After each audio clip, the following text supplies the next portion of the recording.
This week we're going cover to cover on The Last Letter by Rebecca Yarros. I'm Sarah Lyles. And I'm Jamie Livingston, and we are so approachable. We jumped into a romance. I feel like this is the first time we've done a true romance, because we did a rom-com before. So what are your 3 words, Sarah? All right. They are raw, tender, and shattering. What are your 3? Ooh, I love those. Those are great words. I have gut-wrenching, endearing, and comfy. Oh, comfy. Yeah. I mean, I feel like a lot of it was comfy. There was definitely a lot of uncomfortable, but it felt cozy. Yes. It just was like a warm hug. It was the warm hug I didn't know I needed, Sarah. Like I said, I read this just for fun. So for me to say, let's do this, and it's way out of my comfort zone, I'm glad you enjoyed it. Oh, I did. I very much enjoyed it. We typically don't stick to questions, but I feel like we found some good questions and will help us along the way with this. I'm actually just trying to decide which question to start with. I guess we can start with question number 1. What did you think of the use of letters between Ella and Chaos? Because clearly the title of the book is The Last Letter. So each chapter had its own letter. Did you like that? I did. And so it all makes sense going back, kind of the blurb being a letter, obviously. And so to me, it built that rapport between them while we still saw their life as they were living it. So we would get the letter and then kind of what was going on wherever they were. Even though the letters were like previous, it still was like building on their character. And I loved the letters. What did you think? I enjoyed them a lot. Did you think it was realistic that they had both fallen in love by letter 20? No. I mean, after reading the letters, I still feel like they weren't very in-depth. Correct. So it was kind of interesting to me that they both felt like they were at a point that they were in love with the other person. True. But I understand the long distance relationship thing. I dated my husband long distance. And like, there is a lot to be said about that. And just learning somebody by their words and their thoughts. I think we're both kind of reality TV junkies and like love is blind. You're meeting somebody through their words, through their voice in that show. But like, I think there's a lot to say about falling in love quickly through words. Well, because words are deep, right? And so you can really express a lot. I guess I almost would want to go back and just read the letters without the chapters. In order? Yes, because it's that not, might be helpful. It's not in order. No. So that makes it quite confusing. But for the storyline, it's necessary kind of to see where they are. Yeah, I thought they were woven together quite well.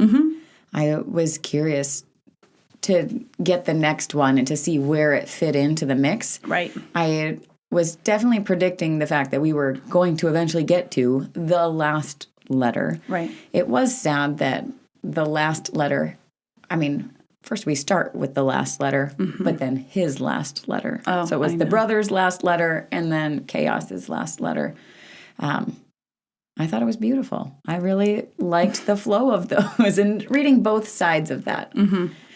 Did you see it coming that the letters would play a really significant role? I didn't. I kind of was, for this one, I really just was enjoying the ride.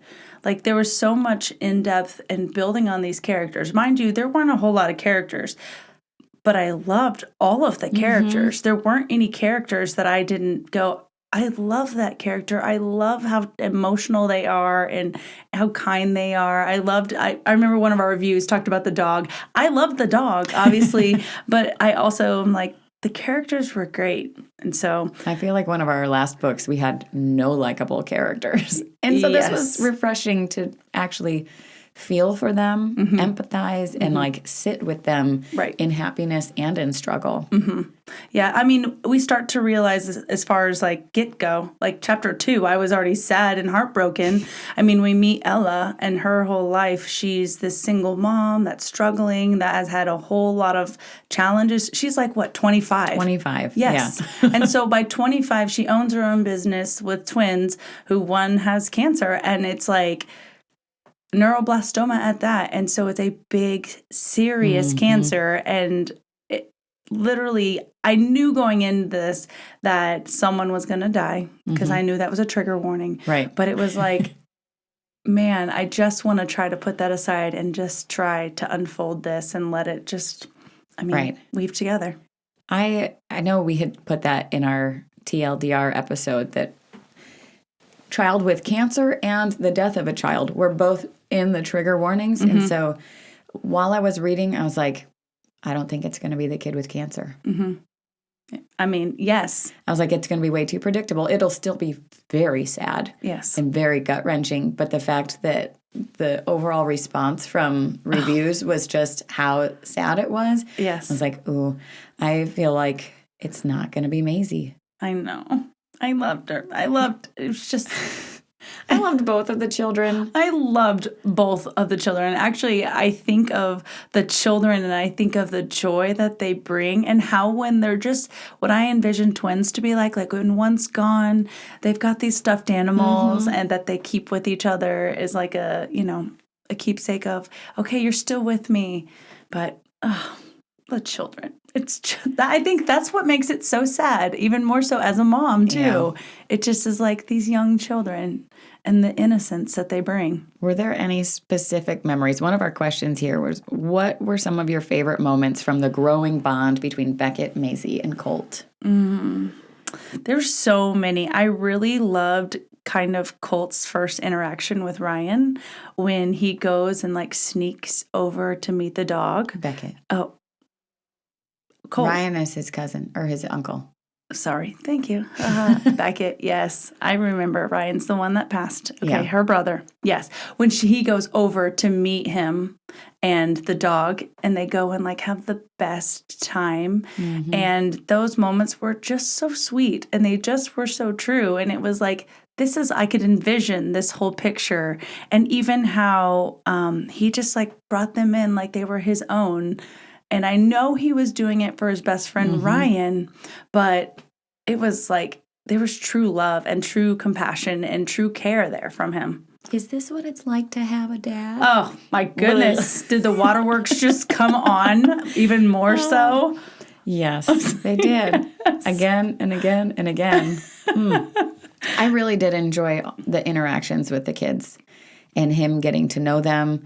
I think it was really cute that they had already been sending him pictures when his mom was just a pen pal and the kids sent pictures and how that ended up helping their case because he had had a pre-existing relationship with the children.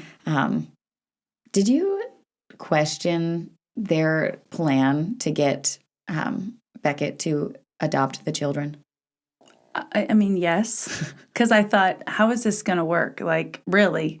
How is that going to work? And I'm like, how is no one going to flag it? And then they did. Right. I was like, there's just no way. Right. And the fact that they never talked about that. They had said that getting married would probably raise more flags than if he tried to adopt them. And I was like, wait a sec. I turned and looked at my husband. I was like, if we were to just go and adopt a kid right now with cancer, with a pre-existing condition, would your insurance cover that? And he was like, well, they'd definitely investigate it for fraud, but it would cover it. And I was like, see, that's what I thought. Especially millions of dollars worth of treatments. Yes. It seems really shady that you're not getting married and you're just adopting the children. That seems strange to me. I'm glad that it ended up working out for them. Sure. But I definitely was like, wait a sec. This is the real world. No. Well, I also was like, why wouldn't you tell this to the children, right? Because if anything were to happen to her, I mean, legally, he would be the one to take them. And so I was like, why would you not say something to the kids? They already love him like a dad. And the way I envisioned it, it was like, I understand she's got all these things. She doesn't want to, What do you think about her trust issues? What is actually behind that? Is she justified? She's got a lot of trust issues, and I get that, but it's part of the times he did so much. When you find out all that he gave up and went to be there with her, I feel like the time that she read the letter from her brother is when she should have let her guard down even more. And yes, she does, but still, you could feel it was still up. Oh, what do you think? I mean, I think she's justified in her distrust considering that the guy that got her pregnant married her and left instantly and hasn't had any contact like that. I would be distrusting. You definitely have to earn it. The fact that she had such a hard line on lies and it was hard to read. Yeah. Like, I know I'm an Enneagram 1. I stick to the rules. Like, what's right is right. And, like, sure, if you did something wrong, I feel like I'm probably a lot more forgiving. And so that's where I was struggling with her. Ella, I was like, can you just forgive a person? Like, I understand. We talk about it in a lot of our books. There's a lot of lying people. Like, you fool me once, shame on you. Fool me twice, that's shame on me. You always say, listen to somebody when they show you their true colors the first time. Yes. And like, yes, I get that. But especially when she's realizing that Chaos and Beckett are the same person. And she was just angry. And it was like, come on. Right. You've admitted that you love both of them. Like, can we just, like, combine them and get, like, let's move on because this is a great guy. This is a great guy. Yes. I mean, when he went to go to the twins' dad, and he got him to sign that whole scene, I was just like, I was back there like clapping, like, whoa, yes. That is a good man. It has been a while since we've read a book with a good man. And so I think that's what it was. I was like, I was waiting for him not to be this good man. Yeah. And he was. There was nothing about him that made me go, red flag. Like, he felt like he needed to, like, keep the identity separate.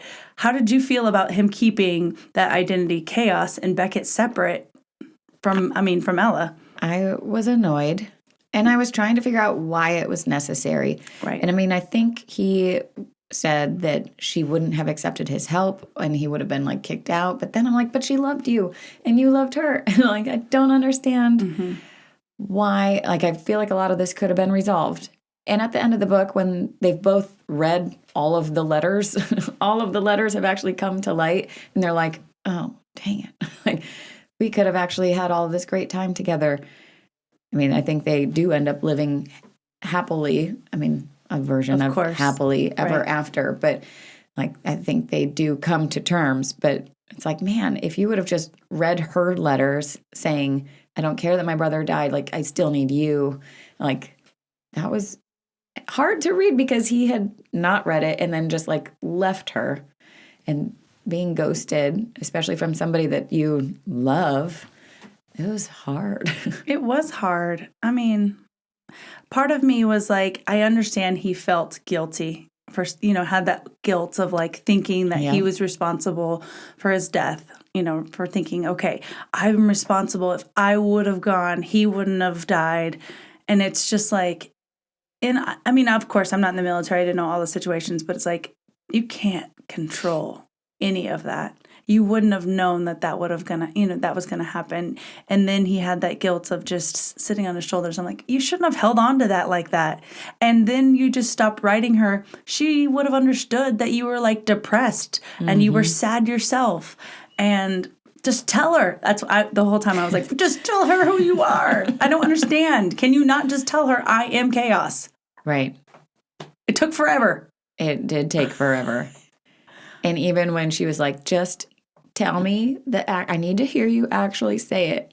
And like that one line, I don't think I copied it down. I have a lot of quotes on my notes because there was just so much beautiful writing. But when he was like, my name is Beckett Gentry, codename Chaos. And I was like, he said it. And then she was mad. And I was like, Ella. I thought she was going to figure out who he was whenever the sergeant came and member called him Chaos. And she was like, Chaos? You know Chaos? And it was kind of like, she's like, is he alive? Is he? And then he was over there like in the background, like, don't tell her. And I thought for sure something was going to, but no, of course What about when she pulls out the picture from his glove box and he's like, the third one from the right. And it was him, but there were like 3 rows. So she's like, well, I see you, but I don't see, it could be either of those. And he's just like, whoop, no more looking. That's what I'm saying. I couldn't figure it out. I was like, how can she not figure it out? Right. I was waiting for her to put together those pieces. Yes, because also, how come you are the same guy that my brother told to come take care of me, and the same guy my brother told to start writing letters with because you needed somebody? Why wouldn't you put that Some of together? that backstory about him being in foster care and not having anybody, I was like, well, that was kind of, he discussed a lot of that, not to that detail, but how he bounced around and didn't have any roots. And so when Gentry was saying all of his stuff to her, I was like, doesn't that sound familiar, Ella? Come on. You can do it. Put it all together. She just couldn't. She couldn't. I mean, it was just, I wanted it to happen so much faster than it did. All right. So, big question. You mentioned that you are not a crier. I'm not. The question that we have in front of us says, in general, this book is full of a lot of grief and loss. How much did you cry and where? Okay. So I laughed because I texted a friend and I was like, okay, my eyes are filled with tears. And she's like, that's a bawling for you, Sarah. Yes. And I laughed. I was like, oh my goodness. At chapter 2, I was like, I felt the tears because it was like, oh my goodness, this child has cancer.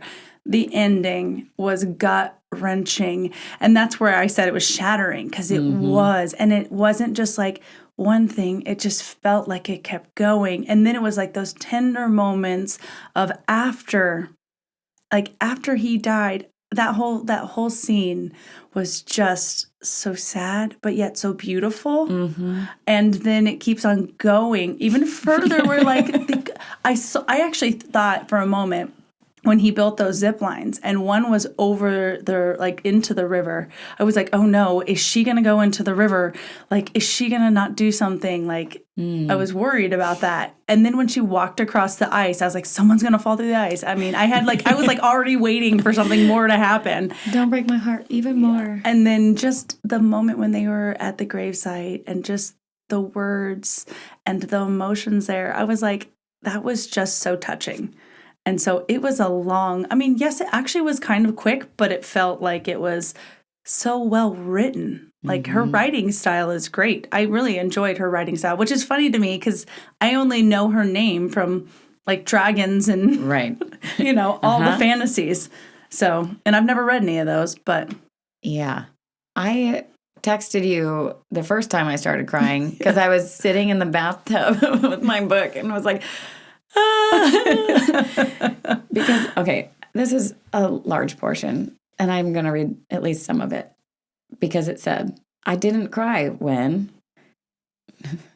I might even cry just reading this. I didn't cry, not when I wrote the letters to Ryan and to Chaos, not when I told Colt and Maisie how sick she was, not when she started vomiting after that first session of chemo, and not when a month later during her second week-long session, her beautiful blonde hair fell out in clumps the day before her 6th birthday.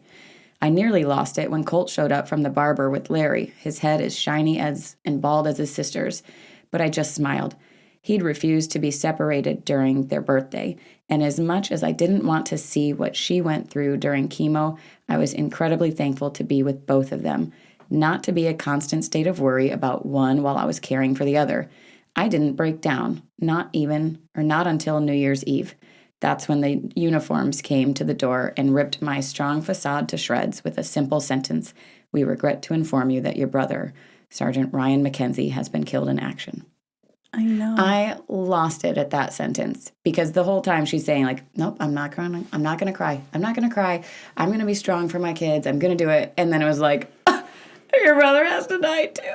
It was so sad and so sweet, though. Like, she's like, and the thing is what I envision of her is a strong woman who's been through horrible things and she's endured and she's gotten over it and she's survived. She's built this beautiful business. I mean, I go, I want to go there. It sounds beautiful. Absolutely. And so it's like you have this amazing place and you are still doing it. You're surviving. And you've got, mom and pop, who as I envision them as wonderful people there to help with the kids. But it's like, she deserves good. And I'm so happy when she got some of the good.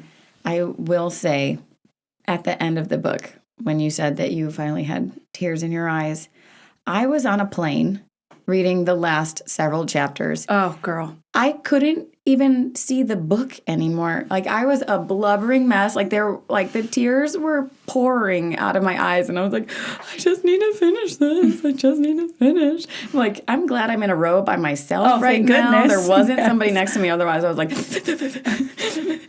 like sobbing. It was so sad.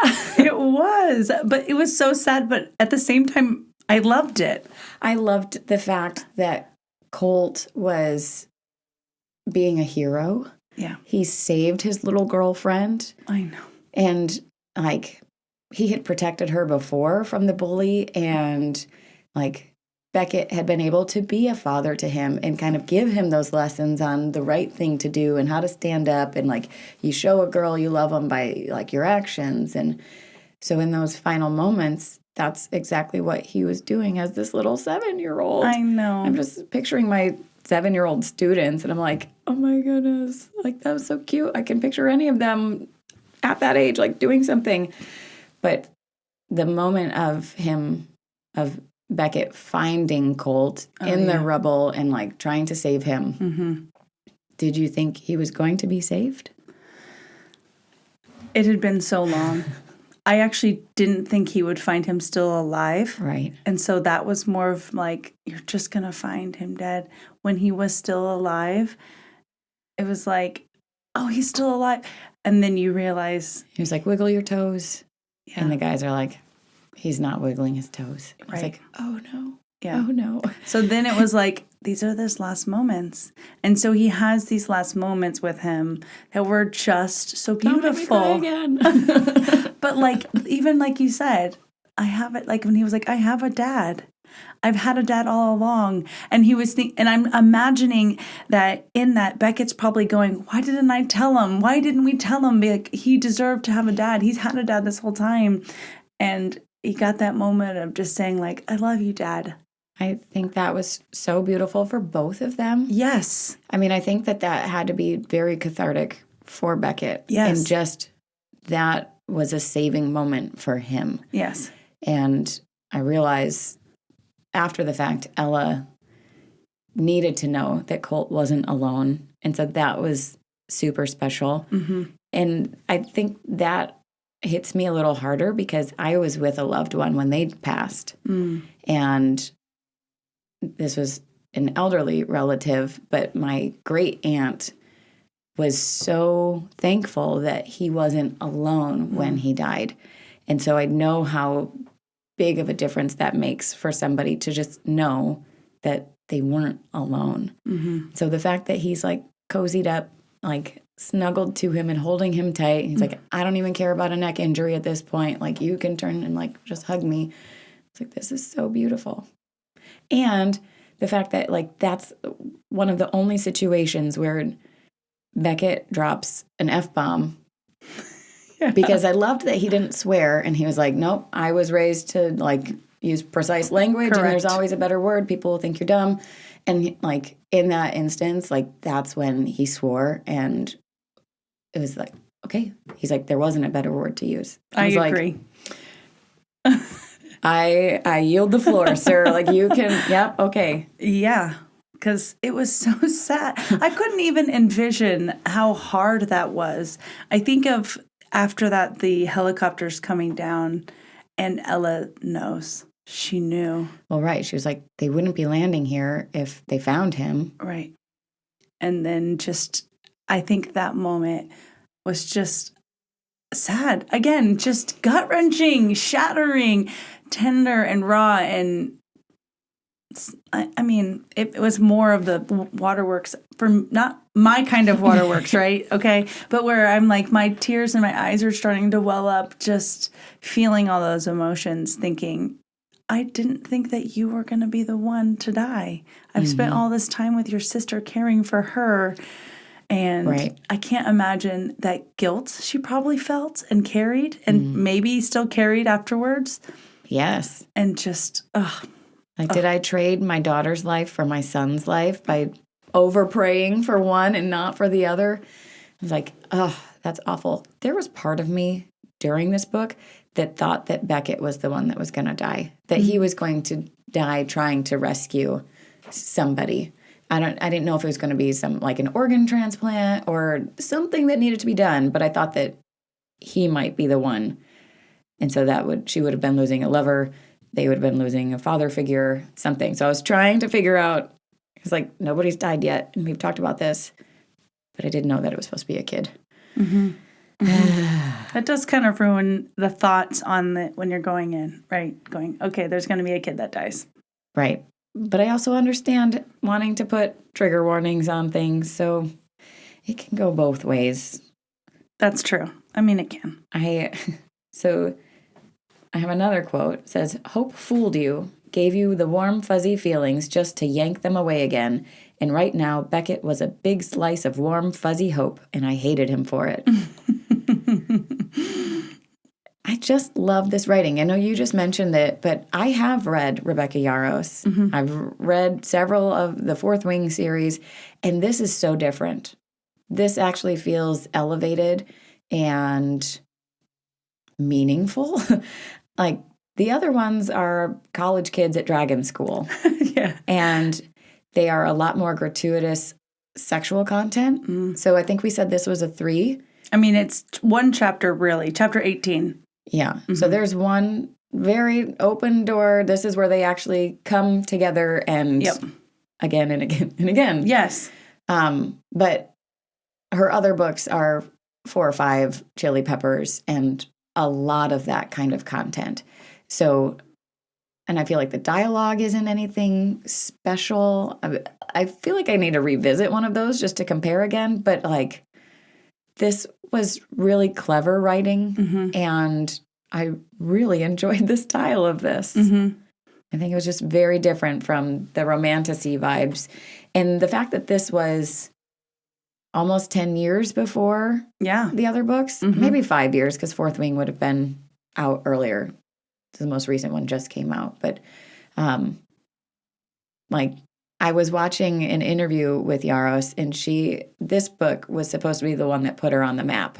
I could see why. And she had big hopes and aspirations for this one. And so it's interesting that then dragons is what really made her popular. But I'm glad that that's raising awareness and hey, you should go and read some of her other stuff.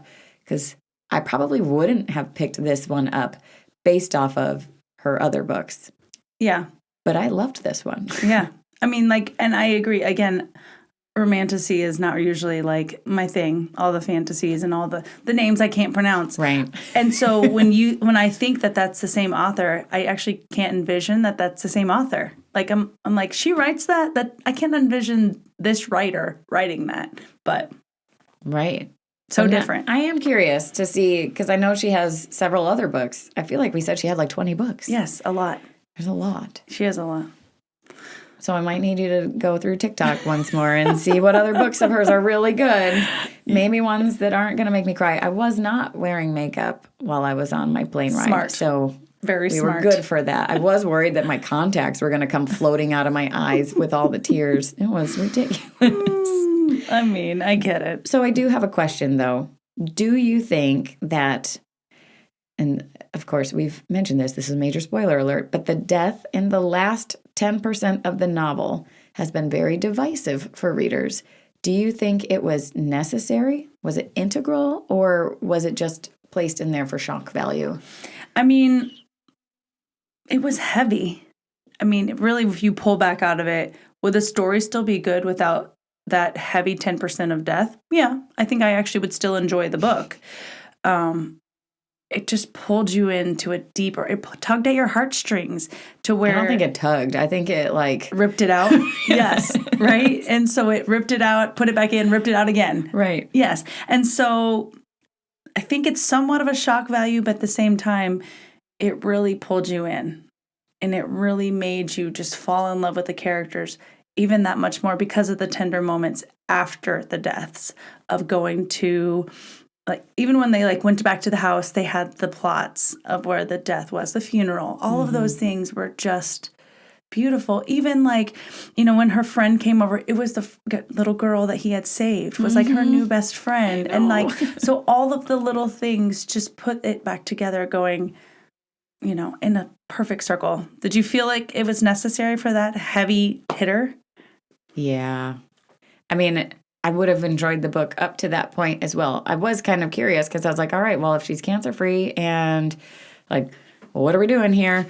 And so I was like, there's got to be something about to happen. So I think the book could have ended there. I mean, I'm trying to think. Like, it felt very resolution-y. Like, we were definitely at the point where, like, we could wrap this up and, like, things are happy. I mean, the kids still didn't know that he was their dad. So, like, that still needed to happen. But I feel like they had made their amends to a certain extent. So I don't understand. Man, it was just, I think it definitely was like the punchline to this book. Like, I think it needed to like be seared in our memories and in our hearts, and that was accomplished. And searing hurts.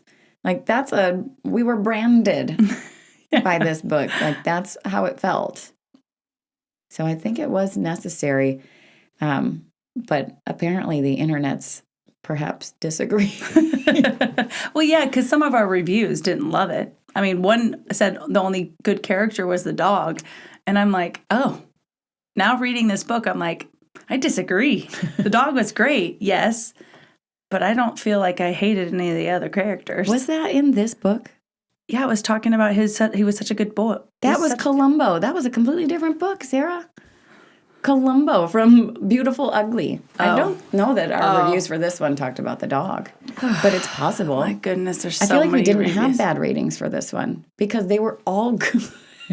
Oh, yes, because your 5 stars said don't read this book. Right.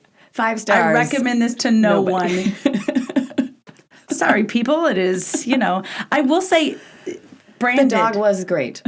Brandon, which is, okay, again, I read this book like, I don't know, a month ago. Mm-hmm. And the fact that I haven't even like looked back to this book, I've read several books since then. Mm. I have book amnesia. Literally, I put it down and I'm like, we have to talk about it right now because I'm going to forget this book. And I still remember some of this. Mind you, like the fact that I feel branded by this book, the fact that I was like, we're not going to do this. I'm just going to read this for fun because this TikTok video says it's so sad. What can be so sad about a book?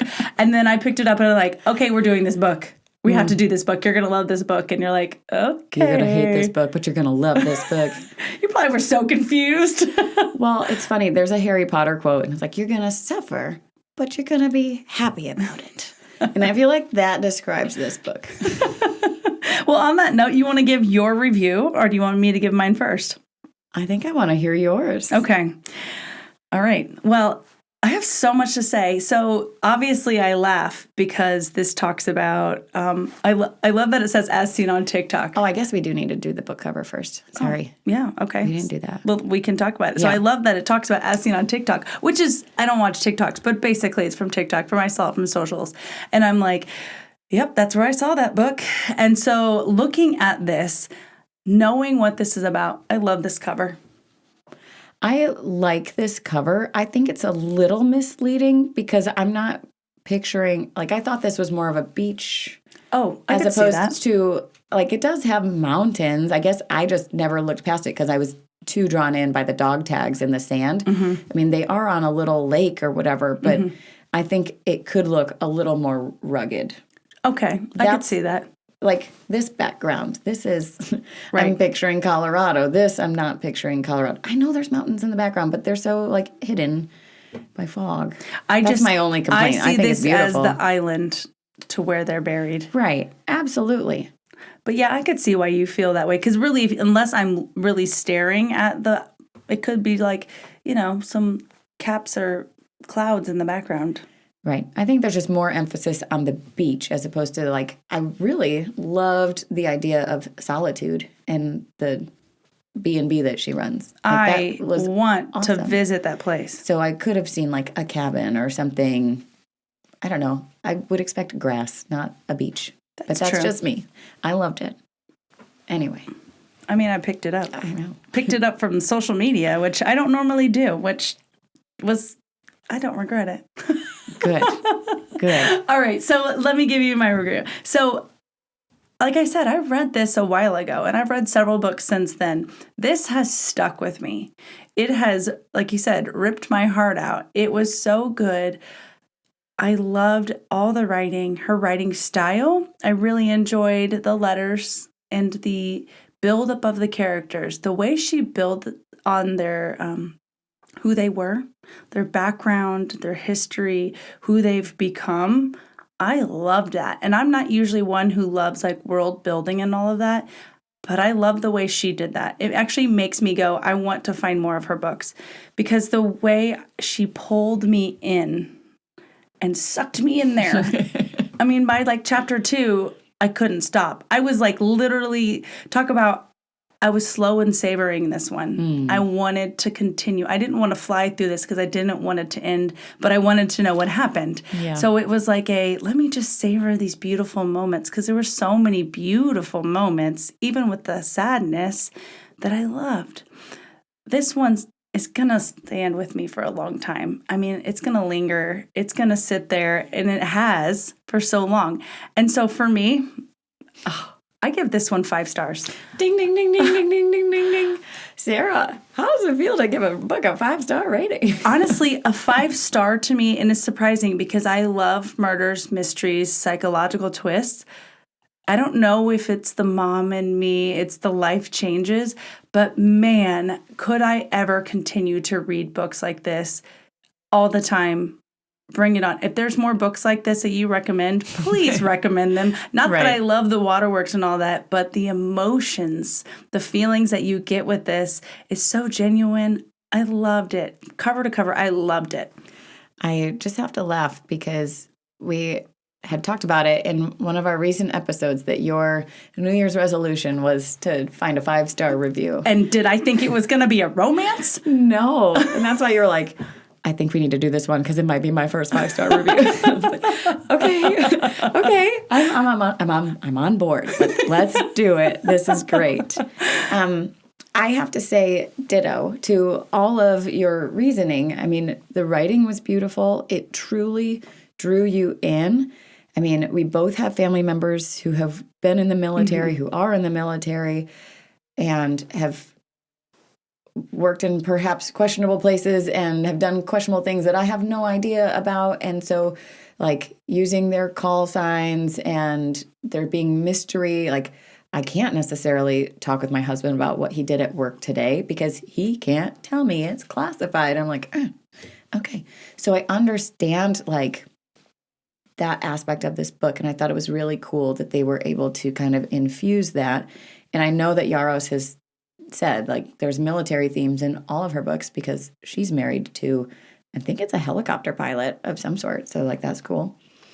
So I really enjoyed it. It did suck me in. The pacing was really beautiful. The letters really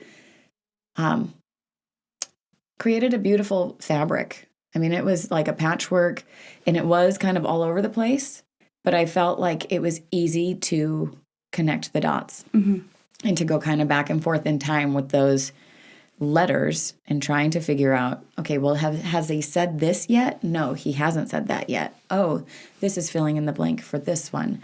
And the fact that while he's pretending to be a stranger, he's still, like, got all this information in the back of his mind and is trying not to blow his cover and say things that he shouldn't already know. It was like, I thought it was woven together really well because of that. Like we said, I loved all the characters. I loved them all. They were beautiful. The kids were great. I mean, the struggles, the realistic struggles of attacking or, like, just combating the medical system, the healthcare system, and the hoops that she had to jump through and her binder. And I was angry when she was having her meetings at the school. Like, I felt all the feels right alongside all of them. And I think that takes real skill. Like, the fact that there were so many emotions in this book, it was such a roller coaster, but it was a great roller coaster. I loved his analogy to love being the roller coaster. He had said that she was worried that he got his highs on the roller coaster in the military and being on scenes of the battle. And he was like, no, like, you are my roller coaster. And I was like, okay, because he's never experienced that love. And so there's just so much happening here. So I have been debating, and even like in this conversation, there hasn't been anything to notch it down. I was really leaning heavily into like the 4.9 to be like, no. But then there's just quotes like, she melted against me, her head fitting into that exact spot below my collarbone that was hers. Like, oh, that is my spot. Like, yes. It's that feeling of home. Right. That's that cozy, the comfy. And that's why I will give this one a 5. Wow. Yeah. I'm so glad you enjoyed it. I like I said, when I read it and I was just like, we have to do this. And I have to make Jamie read this. I was like, I have to, and you're going to hate me, and maybe not. You're going to love it. You're going to hate it, and all the things. That was exactly how you pitched it to me. I'm like, you're going to love it. You're going to hate it. It's great. Read it. Right. And that's why you just laughed when I read the review that was like 5 stars. I wouldn't recommend it to anyone. And now you see why. Yeah. Yeah, because it is just, it's so good. Oh, yeah, I forgot about the school system one. Oof. Oh, that was tough. I was angry for her. Like, and that's probably real life. Right. Yeah. I mean, we work at a school. I can't envision, like, yes, they have to go so many days to pass. But at the same time, it's like, this child is fighting for her life. This mother is trying to be her advocate. Come on.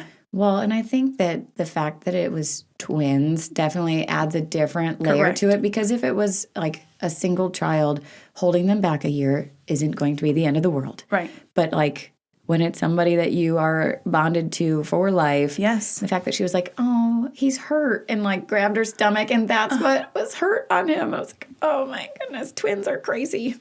It was beautiful. It was sad and beautiful. All of the above. We didn't talk about this. So, and this I think is actually very fitting, but the last chapter was from Maisie.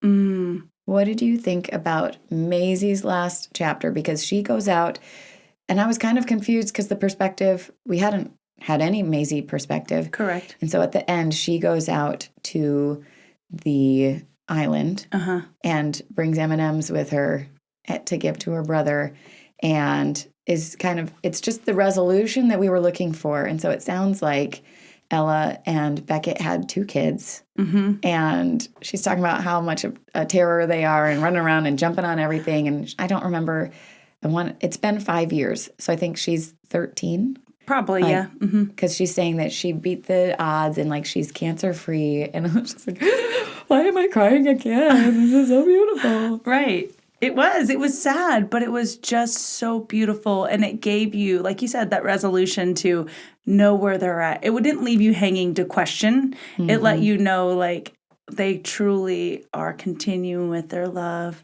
and they brought new children into this world. And she's just still out there visiting her brother and having just a conversation with him. Well, and she's like, so I guess I just have to be twice as awesome.